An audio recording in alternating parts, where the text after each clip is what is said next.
नमस्कार, मैं हूँ रजनीश कुमार और आज हम उत्तर वैदिक काल के बारे में पढ़ेंगे। तो उत्तर वैदिक काल है जो उसका समय है 1000 से 600 ईसा पूर्व। उत्तर वैदिक काल में आर्यों का विस्तार राजस्थान से लेके बिहार तक हो गया था। जो उत्तर वैदिक काल के साहित्य में अनेक राजतंत्रों का उल्लेख मिलता है और इनमें जो मुख्य थे वो थे आपके कौशल, काशी, विदेह। और उत्तर वैदिक काल के साहित्य में अथर्ववेद है उसमें राजा परीक्षित का उल्लेख मिलता है और राजा परीक्षित पांडवों का वंशज माना जाता है।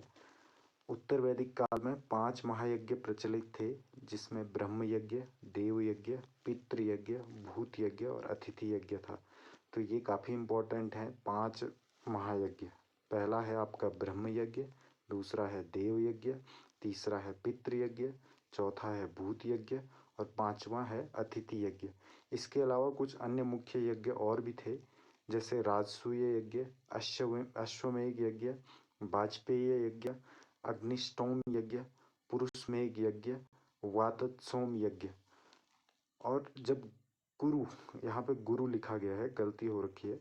तो कुरु और पांचाल जो वंश थे उनके पतन के बाद वैदिक काल में काशी, कौशल और विदेह 3 महत्वपूर्ण राजवंश आए। जो काशी, कौशल और विदेह थे। वैदिक सभ्यता का जो सबसे ज़्यादा प्रभाव पड़ा वो पड़ा आपके कौशल के राजवंश पे, जहाँ पे इक्ष्वाकु वंश के राजा राज कर रहे थे। तो इक्ष्वाकु वंश जो राजा श्री राम थे, जिन्हें पुरुषोत्तम श्री राम, तो वो भी इक्ष्वाकु वंश के थे। इक्ष्वाकु वंश के राजाओं की प्रारंभिक जो शुरुआत में राजधानी थी वो अयोध्या थी और बाद में इक्ष्वाकु वंश के राजाओं की राजधानी श्रावस्ती हो गई। तो इक्ष्वाकु वंश के राजाओं की राजधानी पहले अयोध्या थी, फिर श्रावस्ती हो गई। और इक्ष्वाकु वंश का जो सबसे प्रसिद्ध राजा था वो परा था। तो ये भी इम्पोर्टेंट है कि इक्ष्वाकु वंश का सबसे प्रसिद्ध राजा कौन था, तो ये सबसे प्रसिद्ध राजा था परा। और काशी जो दूसरा राजवंश है उसका प्रसिद्ध राजा था अजातशत्रु।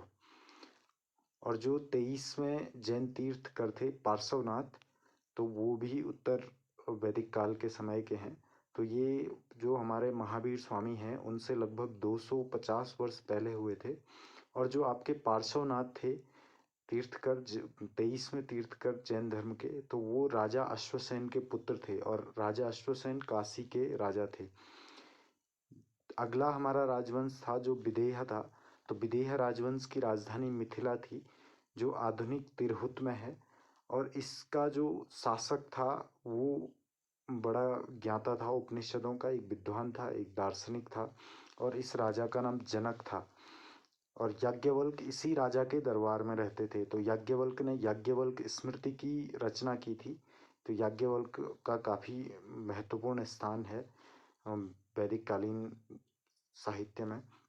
तो याज्ञवल्क राजा जनक के दरबार में रहता था।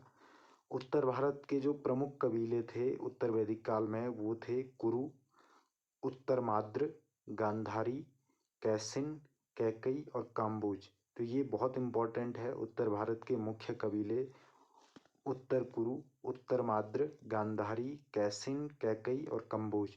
और दक्षिण भारत के जो मुख्य कबीले थे वो थे आपके सतवंत, विदर्भ, निषाद, कुंती। और ये आपके दक्षिण भारत के मुख्य कबीले थे उत्तर वैदिक काल में।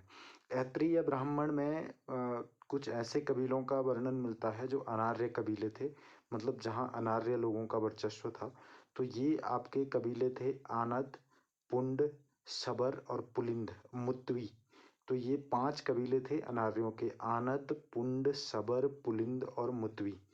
तो ये आपके ऐत्रेय ब्राह्मण ग्रंथ में इनका वर्णन मिलता है। उत्तर वैदिक काल में जो लोगों की आर्थिक स्थिति थी वो इस तरह से थी। उत्तर वैदिक कालीन लोगों के जो मुख्य पशु थे, पशुपालन भी करते थे ये लोग। तो उनमें भेड़ और बकरी थे जो शिकार के लिए प्रयोग किए जाते थे, मतलब ये मांस खाने के लिए रखे हुए पशु थे। और मवेशी में थे आपके गाय, भैंस, बैल। तो ये आपके दूध और खेती से संबंधित पशु हैं। तीसरे आपके पहरेदार और शिकारी थे। तो इसमें कुत्ते थे कुत्ते का भी ये लोग पालन करते थे और बोझ ढोने के लिए ये लोग गधे का भी उपयोग करते थे। कृषि के तौर पे ये लोग गेहूँ जिसे गोधुम कहते थे, जौ जिसको यौ कहते थे, चावल जिसे ब्रीही कहते थे का उत्पादन करते थे। इसके साथ साथ ये लोग दलहन और तिलहनों का भी उत्पादन करते थे।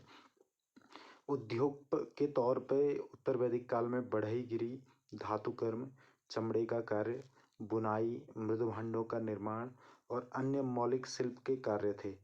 और व्यापार करने के लिए वस्तु विनिमय प्रणाली का उपयोग करते थे ये लोग, मतलब वस्तु के बदले वस्तु का आदान प्रदान करते थे। और गाय उनके समय पर धन के रूप में प्रयोग होती थी। तो आप वस्तुओं के विनिमय में गाय का प्रयोग किया जाता था धन के रूप में, जैसे आज रुपये पैसे का उपयोग किया जाता है, तो उसी तरह गाय का उपयोग धन के रूप में किया जाता था उत्तर वैदिक काल में। दोस्तों, चैनल को सब्सक्राइब करने के लिए सीए ऑनलाइन क्लासेस पे जाएं, सब्सक्राइब करें और बेल आइकन को दबाना ना भूलें। अगर आप बेल आइकन को नहीं दबाओगे तो आपको अपडेट्स नहीं मिलेंगे, तो बेल आइकन को ज़रूर दबाइए। और ये आपका सीए ऑनलाइन क्लासेस है।